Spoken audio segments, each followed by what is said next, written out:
to another edition to the weekly crypto market chat. I'm your host, Jet, and with me, as usual, my colleague Henson. Um, we're part of Huobi Research, where we're a global think tank aiming to take a deep dive into a number of different crypto topics on a weekly basis. So be sure to follow us as usual at Huobi_research on Twitter or huobiresearch.medium.com, where we have a number of different reports. And today we actually have a special guest as well, who will be later on diving into his report. So as usual, be sure to leave all your questions in the channel and we'll get through to them at the very end. And just to note, as usual, that everything said here is not investment advice and does not represent the opinion of Huobi or Huobi Research, and it's that of our own personal opinion. So with that said, let's kick it off with this week's topics, right? So, last week was, I would say, a very volatile week overall for macro and crypto, especially crypto, even into last weekend, right? For this week, we'll be diving into last week's Fed meeting and the persistence of inflation, and talk about now that we have a clear view of the crypto market contagion overall. And then after that, we'll be diving into some NFT topics as usual, just to give everyone a taste of something, I guess, slightly more positive potentially.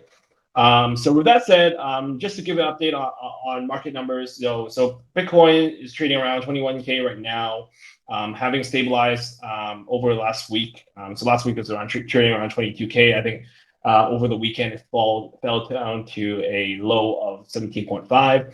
Same with ETH. Right now it's stabilized at around 1.15K. And in traditional markets, we've also seen a stabilization over the last few days after, I guess, the market has now digested the news of the Fed. Futures are looking up right now with S&P at trading about up 1.5% at the moment. So with that said, for this week, like we mentioned just previously, we'll have a special guest who is our colleague Dave. So recently he just published a report talking about FUD. I'm pretty sure, as everyone's aware, in crypto, FUD means fear, uncertainty, and doubt. And right now, it's a great topic because of the fact that I think everyone's wondering, is, the market is going to keep crashing, or potentially will there be a relief rally? So with that said, Dave, take it away. Yeah, thanks, Dad. I think you introduced it very well. So now we're gonna have a quick chat on how like these pain levels and stuff are going to be talked about. So in this article, what I try to do is to provide a quantitative tool to sort of solve the problem of where is the bomb, but sort of like no investment advice. In this article, if you hyperlink the URL, so there is a pain level indicator. So in this pain level indicator, what I was trying to do is to measure how painful most market players are feeling. So if like I know this is how market works, so like a bit of brutal, but when most people give up, like Warren Buffett said, you buy when people are fearful, buy when people fear, or buy when there is blood on the street. So how to, like measure like how much blood or how much fear on the market. So I just assess it with the pain level indicator. In this indicator, I divided that into four categories. So the first category is to the, the pain level is equal to the top market capitalization minus, like the price, times the multiply, with the circulating supply. So a bit of, technical here is like, how do you know, like, measure the intensity of people looking at the price. So the people are feeling, that they are being hunted by or feeling like bad about looking at the price, that the price is lower than what they bought. And the second factor is like the Bitcoin amount in loss over, divided by the circulating supply. So we will know how much or how many people are feeling or how many Bitcoin holders are feeling they're in loss and they're feeling depressed. The third factor is like the address balance over 0.1 Bitcoin over address balance over 0.01 Bitcoin. So in that factor, we will assess how many serious players are participating in the game or are feeling like um you like serious players are more willing to buy more than 0.1 Bitcoin than 0.01 Bitcoin. And the last one is like donor flow. So you can look at the chart or look at an article talk about what is destroyed market capitalization. Basically, it's like Conde's destroying stuff. So in figure five and stuff, you look at ping level indicators, with different lines. So the second indicator, apart from the ping level indicator, is about net profit and loss. So why do I have to make the realized profit and loss combined or plus the unrealized profit and loss? Because we have to know what is going to be lost in the market and what was lost in the market. So we'll know how much profit and loss average people are making. So if it goes down like in figure 8 and stuff, so we'll probably see a bottom there. But no investment advice. In the last indicator we talk about in the article is like rare accumulation. So we'll see that the amount that or the wallet address that is holding more than 10K worth of Bitcoin, they're accumulating. So probably like a reverse indicator for the market. So people are gonna have to look at it and find a strategy for themselves. But my advice is to know your own risk. To quantify your risk portfolio before making any sort of like investment strategies. No investment advice though. Yeah, thanks. Yep. Thanks, Dave. Yeah. So I guess this report really helps, I guess, right now because of the fact that, just to summarize what Dave kind of said, I think right now, because of the fact that a lot of what you're seeing in the market is a lot of forced selling situations. I think we talked about it briefly last week, where there are some players in the market right now where they don't have a choice, right? They're forced to sell because of the fact that they have certain debt obligations or outstandings that they have to meet, and in order to actually make whole for those obligations, they have to sell. And this type of event is known as kind of capitulation, where in these times, people that even though they want to hold, they cannot because of the fact that they, the market kind of forces their hand. And from understanding this and assessing other people that have also kind of taking this price action as kind of guidance in terms of what they should be doing and selling and being fearful, I think it provides a very potentially strong counter trend or counter price movement indication on what potentially a longer term investor should potentially be doing. But of course, not investment advice, and definitely leverage and taking positions right now in this volatility is not for the faint of heart. So definitely be well aware of that. So with that said, let's move on. Okay, so yeah, so this week's main first topic is last week's Fed meeting rate hike, right? So by now everyone's well aware that the Fed has raised interest rates by 0.75 basis points. So which is the largest increase since 1994, right? And the main reason behind the fact that they raised so significantly is because of the fact that inflation, the inflation CPI print that we talked about last week, came in above expectations, right? So that goes to show you how persistent and sticky the inflation has been, especially in the U.S., right? And because of the fact that the Federal Reserve has, as part of one of its mandate, in terms of making sure of price stability and having a pseudo kind of inflation target of 2%, given the fact that previously their stance was more on the transitory side, I think now we've seen that inflation has kind of persisted and remained, and that is why I think last week we saw the largest rate hike in one Fed meeting since 1994, right? And another point to note was the fact that even though CPI has printed such a strong number, if you look at a chart on the right? So the blue line is CPI, the red line is the unemployment rate. You can see that after this really big spike in unemployment due to COVID, unemployment right now is at almost all-time lows at around I think 3.1%. So because of that, the Fed feels like there's a lot of room potentially for them to further tighten because, given the labor market remains to be strong, and the fact that, inflation remains to be hot, right, for them, I think right now they see that they have no other choice than to further pursue the rate hikes, even though it has really taken a toll on the markets. Because right now for them, I mean, the markets is not the main priority, to say the least, and clamping down on inflation because of the fact that I think given previous episodes in prior decades, runaway inflation is the main concern for the Fed, and that's why price stability right now is a key focus, right? Yeah. So the ultimate goal of the Fed is to bring inflation down to 2%. And so at 8.6% CPI in May, I think that we will still have a long way ahead before the Fed stop raising rates.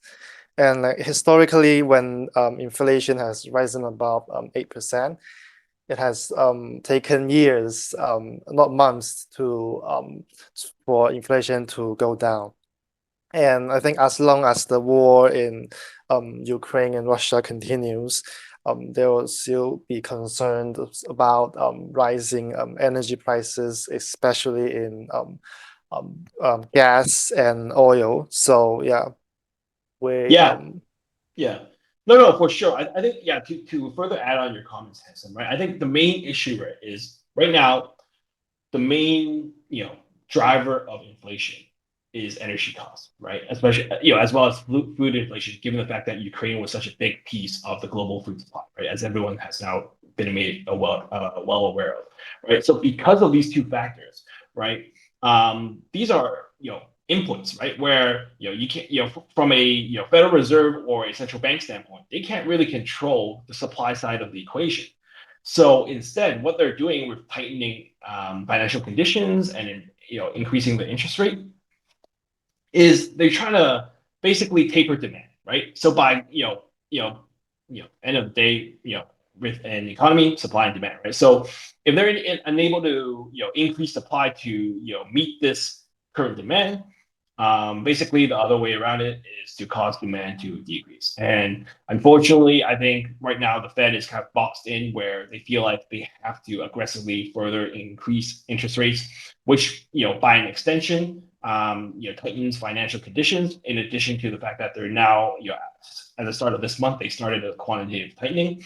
So by draining out liquidity out of the financial system, what they're doing is they're making it harder for a lot of companies to potentially complete refinancings and basically borrow and lend, right? So as a result of that, this trickles down further because of the fact that the interest rate is also pegged to consumer loan demand, et cetera, where because of the fact that the lending is not there, from a I would say economic theory standpoint, technically that should cause companies to slow down hiring, and produce less, and basically people will consume less, and et cetera, leading to the fact that potentially a recession. There's no better way, I guess, to skirt around the issue. Basically, from the looks of it, the Fed wants to create a soft landing, so to speak, a soft landing in a sense where creating a mild recession would really help in lowering the current demands for energy, especially given the fact that in the US we're at the peak of driving season where gasoline and oil demand is at its peak, right? So the aim is to hopefully kind of reduce that demand as we head into the fall. Yeah. So yeah, moving on. So as everyone's well aware by now, I think the markets took a significant beating over the last week or two, and last week we were still during our weekly crypto chat, we were still trying to figure out the pieces. There were rumors flying here and there, and basically over these last few days, it's been confirmed that one of the top crypto hedge funds, Three Arrows Capital, which at the peak was estimated to have a asset under management size of 18 billion. They were unable to meet a number of different margin calls in related to their positioning in the market. And as a result, that's why I think we saw that significant leg down from 27.5K all the way down to the 22Ks last week. It was very orderly in terms of selling wise. And as a result, because of the fact that they were unable to meet a number of these debt obligations that we did mention earlier in this chat today, the market forced its hand, right? So by forcing Three Arrows' hand, they were forced to unwind and sell off a number of different projects that they were tied to. So we've kind of highlighted the number of projects that they have exposure to from a VC investment standpoint that we've kind of captured here in these two tables and charts. And it just goes to show you how significant that ripple effect is. Because if you think about it, right, the market was already going down, but because of the fact that Three Arrows pledged a number of these tokens. So what pledging means is, in a scenario where they use these tokens as collateral to borrow money in the bull market, I'm pretty sure they reinvested that money into buying more crypto assets in general. So now, because of the fact that the crypto market is now going into a decline, they have to unwind that position, right? So by unwinding that position, because the crypto tokens that they bought probably went down in price, they have less money to repay the creditors that they owe money to.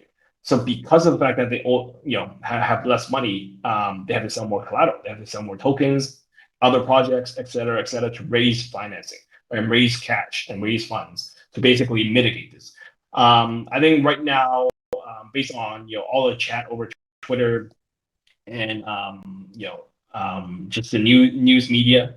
Right now, I think a lot of the positions with a significant number of institutions and exchanges have actually been liquidated. So what that means, in a liquidation scenario, there is a potential chance for the exchange to lose money because of the fact that when you get liquidated, the exchange basically has to sell off your position.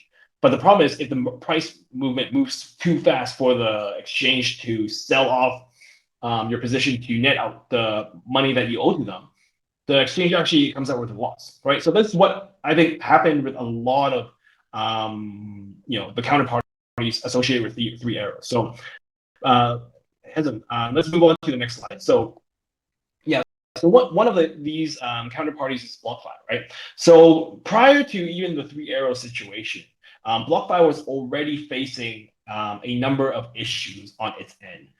And this is mainly due to the fact that, right now, BlockFi, the main, I would say, product suite for BlockFi is, lending and, staking, right? But the problem is, apparently through some of the leaked documents that was, shown around Twitter was the fact that over the last 2 years in the bull cycle, they actually lost, I think, a few hundred million in annualized losses over the last 2 years, which is crazy if you think about it, right? Like me as a crypto, institution and liquidity provider into the space, actually lost money during the bull run, right? I mean, a lot of people made a lot of money throughout this whole period, and for an institution to be losing over 285 million in the past 2 years, that is just astounding. And because of the fact that Three Arrows also were one of the main counterparties with BlockFi, BlockFi announced that they actually liquidated Three Arrows, and because of these number of issues, where even though in a bull market you provide this staking platform for people to access, and you're still losing money, what had happened was the fact that because of this, BlockFi was undergoing a cash crunch where they were trying to raise financing over the last few weeks, right? So BlockFi, I think earlier last year, or last fall, they raised $400 million at a valuation of $5 billion. So last fall was what, 9 months ago? Right now, over the last few weeks, they're now trying to just raise, I think, 100 million at a $1 billion valuation. So 80% marked down, which is usually not seen in VC fundraising because of the fact that usually VCs mark up the valuations of their investments round by round, as opposed to the other way down. And it really takes a really bad situation for this type of event to happen. So BlockFi is under a lot of significant stress right now. And for anyone, I would highly caution right now, if you have money stuck or potentially on BlockFi or a number of different centralized lending these lending platforms, definitely move them off to a cold wallet or some decentralized online wallet, because a number of these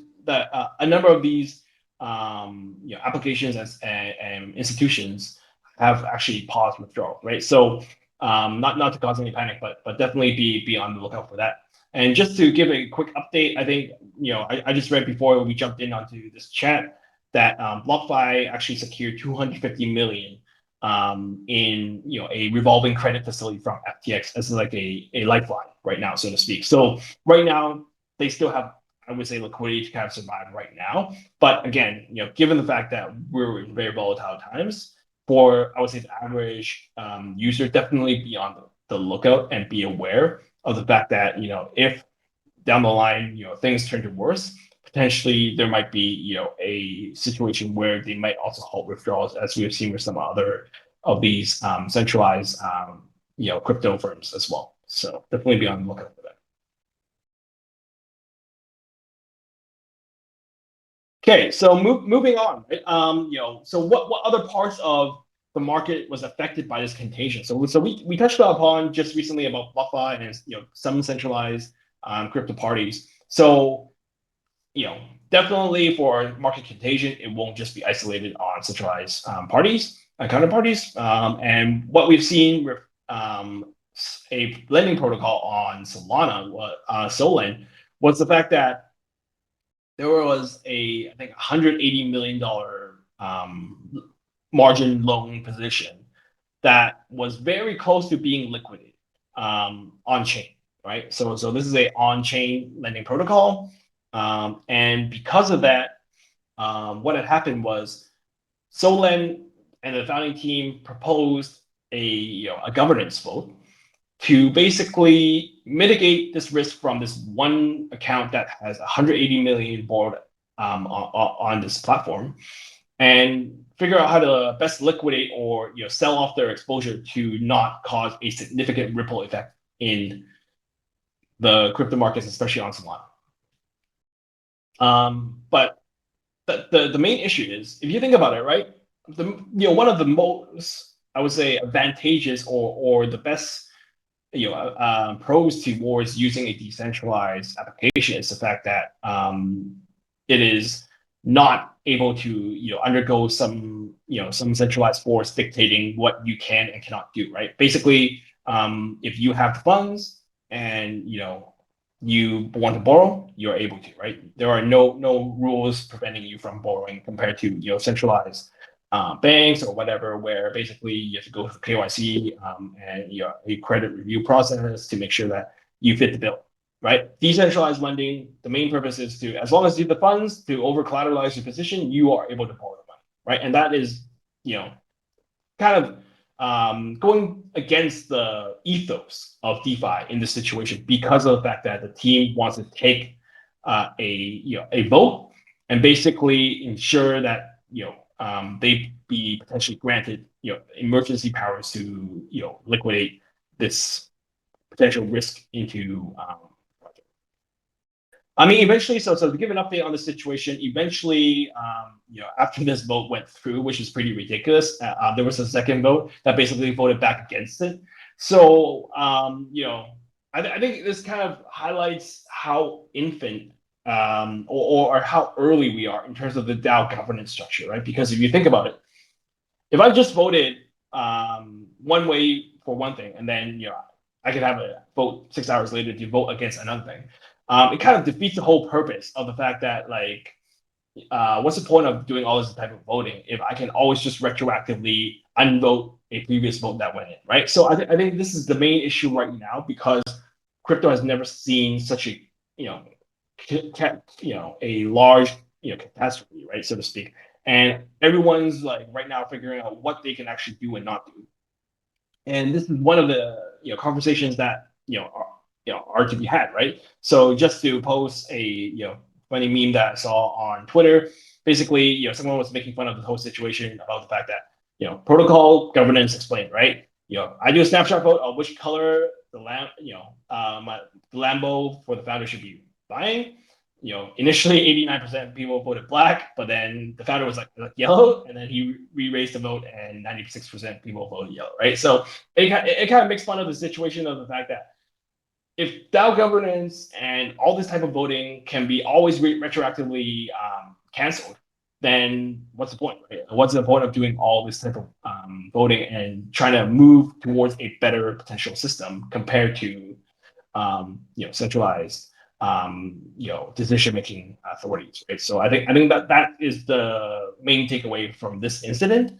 And definitely, end of the day, instead of granting Solon Labs or the founding team executive powers, potentially what might be a better consideration is like, are the understanding whether or not the initial incentives are even aligned, right? Like, so in the first place, to mitigate potentially such a large forward from even being established, are there other mechanisms or parameters that can be set on the protocol level in the first place to avoid and mitigate this? And if not, then I guess the problem is if you always intended for large players to borrow a significant amount of money, then the risk of mitigation should be clearly understood, and models and test cases should be done and understood to on whether or not the project and the liquidation model and the liquidation bot works and functions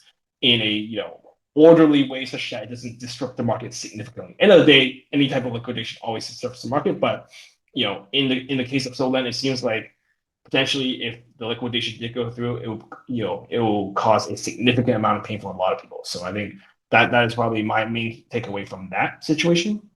Yeah. Henson, do you have any point? Yeah. So another comments? problem that this incident has highlighted was the fairness of this the DAO governance structure. So if I remember correctly, during the first proposal, there was a large DAO token holder who at the end accounted for 90% of the vote.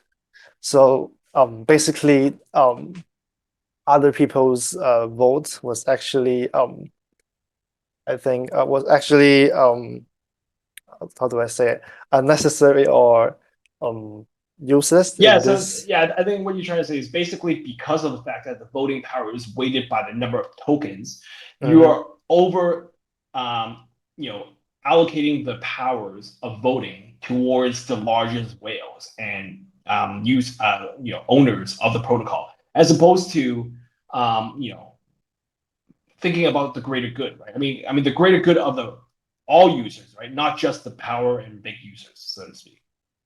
Yeah, and the proposal I think only lasted for 6 hours, so many people in the community didn't get the chance to vote.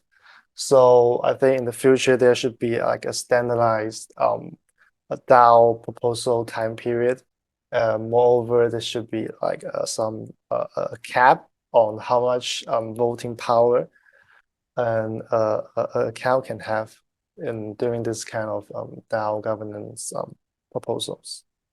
Yeah, so just to note on this, I mean, so I participated in a few DAO votings myself. Usually, in terms of best practice, there's like a 3-day period quorum where people are actually able to raise and comment and discuss. However, I guess in this situation, maybe it's because of the fact that it's a very tight situation where they feel like, okay, so Lana's price I think back then was in the mid-20s. The liquidation point was at 22, so it was very tight. But I guess end of the day, similar to what you talked about, right? Why is this even potentially a vote to begin with? Like, isn't the project working as it's supposed to be in terms of actually liquidating the user if the price hits, right? I mean, so taking executive powers, basically, again, like I mentioned earlier, is an antithesis and the complete opposite of the ethos of DeFi, right? If we wanted a centralized entity to take over and make this executive decision on what to do, what's the point of DeFi? Why don't we just use a centralized party like BlockFi or Three Arrows, right? I mean, we already see the same issues and same problems that manifested when a centralized entity potentially takes on too much risk, right? So for a decentralized platform,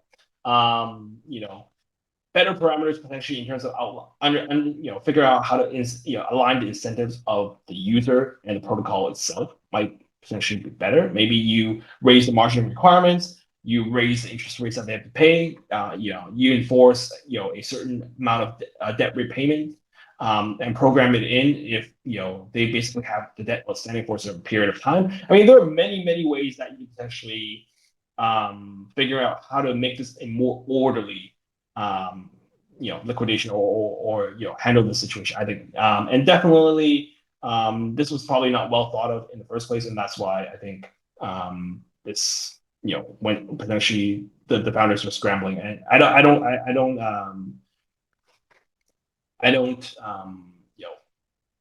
don't disagree with the fact that right now, if it was a very tight situation, that they were probably panicking. But at the same time, it does go against the ethos of DeFi.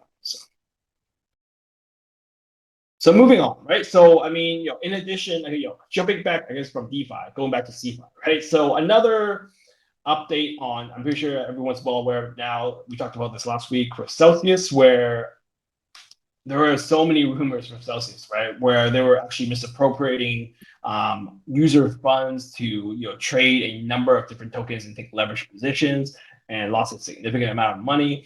And basically, as a result of that, they've implemented previously, I think it was a few weeks ago, a withdrawal freeze. And now regulators are now in 5 states in the U.S. are targeting them, right? And then we just saw a similar situation with Babel Finance where they've just halted withdrawals, right? With the snap of fingers, they were, they halted withdrawals and basically cited unusual liquidity pressures, right? Which kind of just goes to tell me like they probably again misappropriated potential client funds and probably did some degenerate trading with it, or else if the funds were well custodial and appropriated in the right manner in terms of staking protocols or whatnot, this potentially won't happen, right? And I think this really highlights the key risk with a lot of these centralized crypto entities, right? Where there's a lot of opaqueness, a lot of unknowns about how the funds are actually, I think, used and misused potentially once the user deposited these funds into these entities, right? And I think this is not dissimilar to the fact that if you think about for people that are not aware, back in 2017, in the previous cycle, right, for Bitcoin, right, a number of these smaller exchanges just disappeared, right? The CEO, I think the most famous one was Quadriga in Canada, where the CEO just ran off their funds, right? And apparently everyone that was depositing money to buy Bitcoin actually didn't own any Bitcoin, and it was a Ponzi scheme, right? So basically the founder was just filling in orders as they go, and then he was degenerately gambling all of the funds away, and eventually lost I think a significant amount of portion of the fund and decided to run away. And it was during the whole entire bull market where Bitcoin went from 1,000 to 19K, right? Which is astounding and crazy.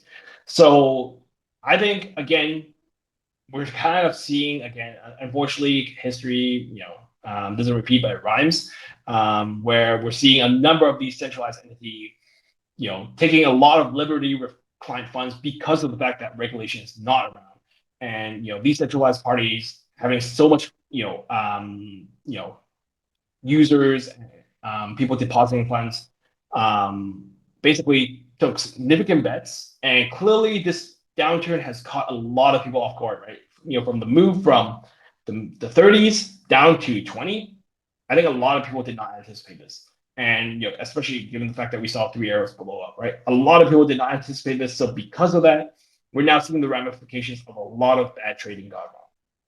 And that's why right now you're seeing Babel, trying to raise financing. I think they recently secured some emergency financing as well. Celsius is doing the same thing. I mean, everyone's doing the same thing because of the fact that they have to plug the hole. Right? And if they're unable to plug that hole that they lost, then the users are going to go back to them, and there will be a number of lawsuits already emerging, and will further emerge because of the fact that these funds are not very clear and identified and appropriated appropriately, right? And I think heading forward, this really highlights, right?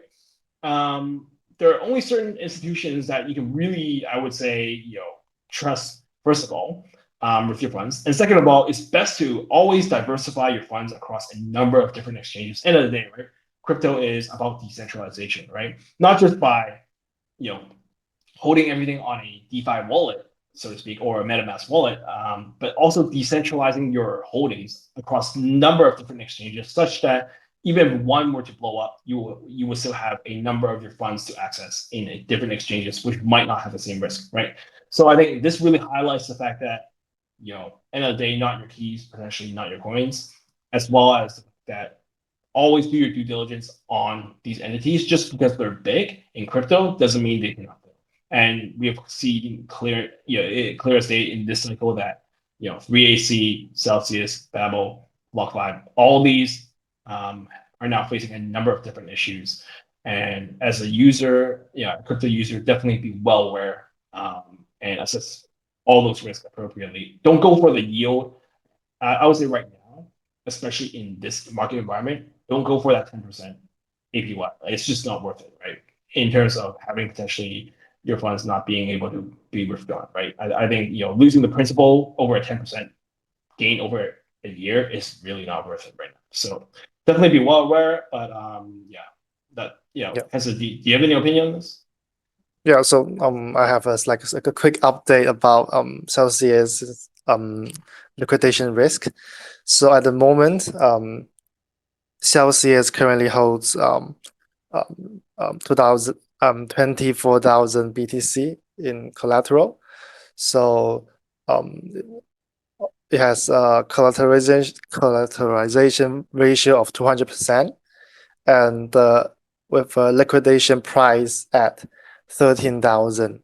So at this level of at the current Bitcoin price right now, there's not a very big risk of Celsius getting liquidated on its BTC position. So if we see Bitcoin dropping below 15,000 and reaching 13,000, Celsius might get liquidated, and we will possibly see Bitcoin dropping further down more. And yeah. So Okay, so moving on, NFTs.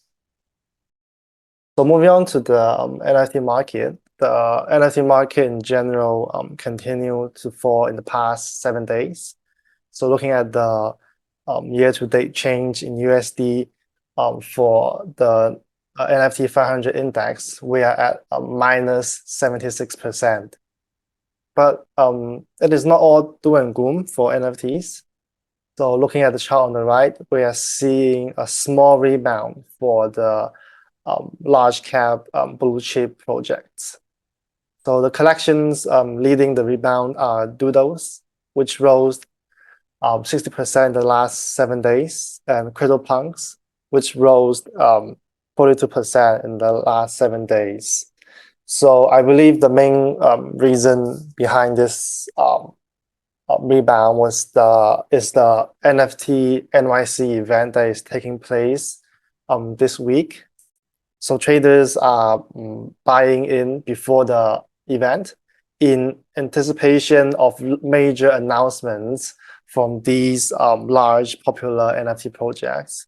So at the moment, you should be extra cautious right now because you are buying a short-term peak for NFTs. So you should be ready for a sell the news event after the announcements that happened during the NFT NYC event.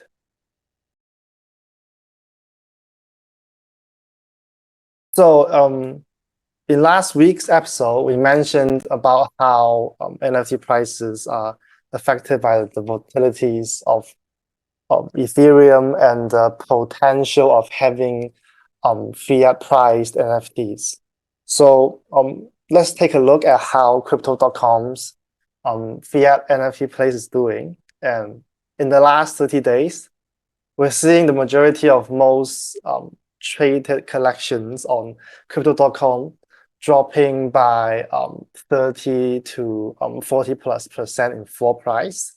This might seem like a lot, but overall, they're still their price flow are still outperforming Ethereum prices. Ethereum priced NFTs by a large amount in terms of USD. So, for example, looking at the Bored Ape Yacht Club floor price, although its floor price in Ethereum has only dropped around -5% in the last 30 days, its real USD value have actually dropped more than 50% because of the price action regarding Ethereum.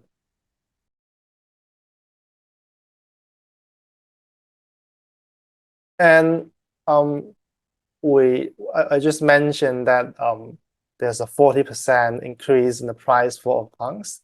It is driven by some positive news by Yoga Labs. So CryptoPunk's IP was acquired by Yoga Labs a few months ago, and they have finally announced some plans regarding the future of the CryptoPunk's IP. So they've hired Noah as the brand lead for CryptoPunks. So if you don't know who Noah is, he's the resident NFT expert for the famous auction house Christie's. And he's known for bringing in Beeple's first 5,000 days NFT art into the auction house, which sold for 69 million USD. And looking at the recent price action of the CryptoPunks collection, it has reflected that the CryptoPunks community and its holders are in generally feeling bullish about Noah joining Yoga Labs and becoming their brand league. So the floor price now for a punk is around 70 ETH. And moreover, if you look at the chart on the left, we are also seeing lowest levels of total listed punks on the market. So this actually means a lot, since that the punks market works slightly different than OpenSea, because in OpenSea there's an expiration date for any listings you make, but on the punks market you actually have to pay gas to cancel your listing. So this is another bullish signal that for punks. And one negative event news that related to this CryptoPunks announcement is the suspicious trading activity of punks before the Yoga Labs official announcement of Noah becoming its brand league. So one day before the announcement, there had been 100+ punk trades happening, which accounted for 8,000 plus Ethereum volume. So this obviously is a very obvious insider trading behavior, because for the last month, daily punk sales usually ranges between 10 to 20 per day, and I think this kind of insider trading activity is definitely unacceptable and unhealthy for the NFT market space in general. So it has always been a gray area in terms of law, because NFTs are not considered as securities. But I think it's Yuga Labs' best interest to control insider information and conduct due diligence within their team to make sure that no insider information get leaked. So given that the floor price of punks have rose so much in the last week, is that a good time to buy crypto punks now? So if we zoom out a bit, looking at the USD floor price on the right, the current value of punks is still relatively low compared to the past 3 months. So it is currently still trading at price levels in terms of USD before the August NFT bull market and the January bull market. So in my opinion, if you are looking to buy into CryptoPunks, in the current price level is still considered cheap in the long history of CryptoPunks. And for me, owning a CryptoPunks NFT is like owning a piece of history, since that it is the first ever generative profile pic NFT. So and due to its historical value, the execution risk involved for the future of the CryptoPunks is relatively low for Yuga Labs. So yeah. So Jet, if you can choose, would you choose to buy Bored Apes NFT or CryptoPunks NFT? Yeah, I mean, I guess for me personally, if I had to choose one, I'll probably still stick to the apes. Even though I understand, CryptoPunks and its historical significance, I think given the fact that CryptoPunks was acquired by Yuga Labs and the main IP entity and the main IP for Yuga Labs that they're developing is related to Bored Apes. I think even though they've kind of hired a new creative director, to kind of spearhead all this for CryptoPunks, I think the main focus for them as a franchise, as a company as a whole, still remains on the Bored Ape side. So for me personally, I'm probably get a Bored Ape. So Okay. So moving on to Candy Drop. So as usual, we will remind you guys about the Candy Drop event. So just to cut you off quickly, before that, again, be sure to leave us any questions that you have in the chat, and we'll get to them after this. Yeah. So to participate in the Candy Drop event, users with an average spot trading volume above 100 USDT of any digital assets for the last 3 days can register, and participants can win up to 100 USDT per entry and up to 1,500 USDT per week.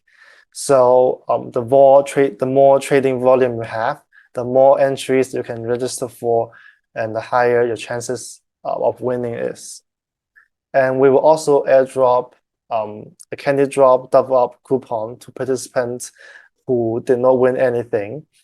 And using the coupon will double up your chances to win the Candy Drop. And you can stack them up to a winning chance of 100%. So, and moreover, for each Candy Drop event, one lucky star will be selected to win a grand prize of 1,000 USDT. So for more information, you can go on to the Huobi app and click on the new listing event page for learning about the Canyon Drop event. Okay. Yeah, so I guess just to recap, while we wait for some other questions to fill in. I mean, right now, if you ask me, again, I guess the title of our, crypto chat today is, buy the dip or sell the rip. I think, personally speaking, I think right now what we're seeing is a relief rally, given the fact that we've seen such significant amount of sell pressure over the last week or two. Definitely, right now, I think this is where I think a lot of fundamental buyers might see potentially that crypto and Bitcoin as a whole is now at a potential attractive valuation.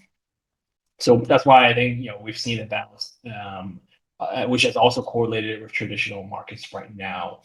But heading forward, I think right now the key issue still remains, right? Right now, we have just started quantitative tightening from a macro perspective, where the financial conditions are deteriorating because the liquidity is being drained out of the entire financial system. So because of that, usually in these circumstances, crypto as a whole does not do as well.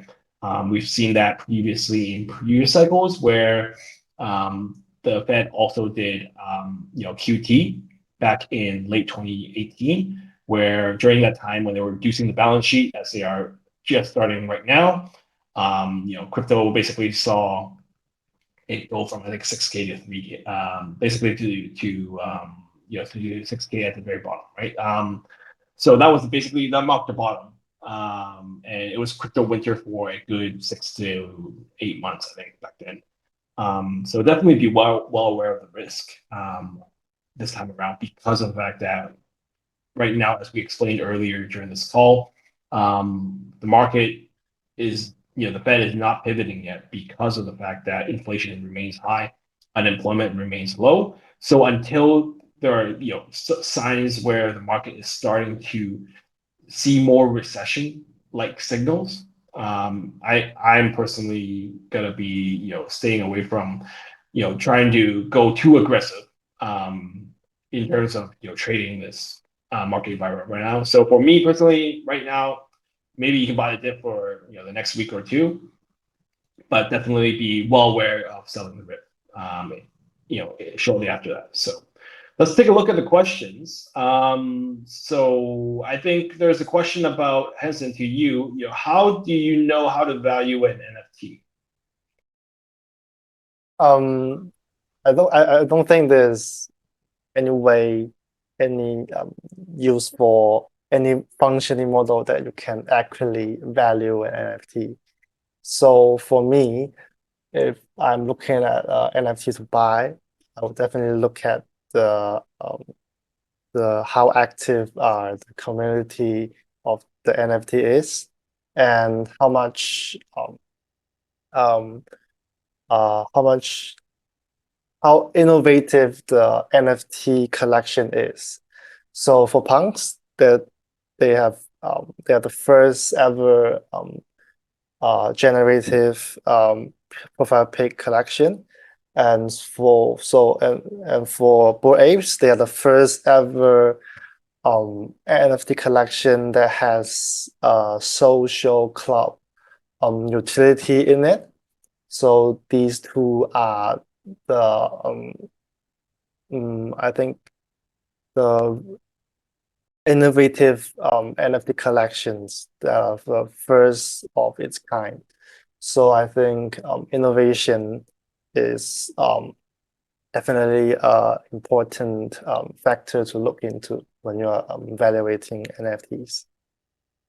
Yeah, so I guess for my personal take, I'll probably take a slightly more nuanced approach in terms of valuing an NFT. I think in general, you can probably bucket the current set of NFTs in two categories, right? So the first category is similar to what Hassan mentioned, is the profile picture type of NFTs, and then the second part is more GameFi, right? GameFi NFTs, where I think if you are buying NFTs in more of a GameFi setting, there's a easier, I would say, model to attach evaluation to it because of the fact that within the game itself and the game ecosystem, how does the NFT generate value, right? So for example, if I buy a land NFT, right, I'm randomly given XYZ amount of crop yield potentially from this land NFT, then I'm able to, estimate based on the current token price or the estimated token price that I think this project will go to and the rewards I will get, potentially how much money I might make in a bull case, a bear case, and a normal case, I would say. And then from there, you're able to, back out a, estimation on what might be an appropriate value for these type of NFTs for land NFTs or other gaming assets, right? Like for example, like gaming characters or gaming equipment, et cetera, right? So I think this is probably a nuanced way to look at GameFi NFT assets. And from a profile picture standpoint, I definitely, building on top of what Hanson said, right? If you think about profile picture NFTs, definitely there are a few factors, right? I think understanding the community and the reach, right? Because at the end of the day, for profile picture, it's about the network effect of who's actually owning what, right? So it's kind of, I think some people in the crypto space have kind of, called profile picture or very popular profile picture NFTs velvet goods, right? So velvet goods are basically goods that people want to have because they see, other famous people have it, right? So, the only reason why they're expensive is because, other people, other famous rich people also have it. And because of that, you might want to buy one. So from that standpoint, it's definitely a lot more subjective in assessing whether or not you think one NFT collection will be, being uptake and adopted by the mainstream or the cultural niche that you're potentially eyeing, and definitely from an evaluation standpoint, this speculative premium is a lot more based on the target segment, right, of the people that you're trading at. So, for example, like for Bored Apes, right, because of the fact that we've seen so many celebrities adopt it, in such a short period of time, do I think in the next 12 months, Bored Apes will probably trade, at a significant premium relative to other profile picture series? Yes, I definitely think so because I think it is now ingrained within the culture, the mainstream culture, right? For NFT series that are not that level and are trying to penetrate it, from that standpoint, on a relative basis, then if I was just thinking about valuing and potentially buying an NFT, I would have to take up a certain percentage discount on what I think the probability of them breaking into that culture might be, right? So for example, like Azuki or Doodles or whatever, right? They have their own following, but what is the probability that I might assign it that will break up to the upper echelons of making it up, and if not, or maybe never making up there, right? So based on that, I'm able to, I guess, back out what I'm potentially willing to pay, and from there, kind of make that more qualitative or subjective assessment in terms of valuing profile pictures. So that's just my personal take. I personally don't trade as much on the profile picture side of NFTs, and I'm more focused on the GameFi because, again, like I said, things are usually more measurable because of the fact that GameFi NFTs usually give you airdrop of tokens. There's a utility towards playing the game, and hopefully, because of that, I see it more as kind of investing in a game, which has users potentially and adoption down the road, as opposed to profile picture, which is a lot more nuanced and reliant on the fact that you're able to assess whether or not a series is able to penetrate mainstream media and the culture significantly, and if not, are you able to buy it earlier enough to such that you're able to, I guess, sell it to or flip it to a different person. For me, that game is more zero sum because of the fact that right now in this type of market environment, there's a lot less people that are willing to just degenerately trade NFTs and try to sell it to the next buyer because of the fact that there's a lot less buyers right now because everyone's again pretty hurt from this market downturn and this latest last few weeks in the crash. for crypto. So I think definitely be well aware of that. So with that said, has there any last thoughts? Yeah, I've nothing to add. Okay, so again, thank you everyone for taking the time today to join us here at Huobi Research in our weekly crypto chat. Again, as usual, be sure to follow us on Twitter at Huobi_research, or definitely take a look at the number of different articles that we have on Medium. So huobiresearch.medium.com, where we have fantastic pieces from guests like Dave, analyzing different type of sentiment and different types of projects, et cetera, and trying to give you kind of the best insights that our team is able to deliver. So with that said, thank you everyone for taking the time today, and we'll see you guys again next week. Thank you.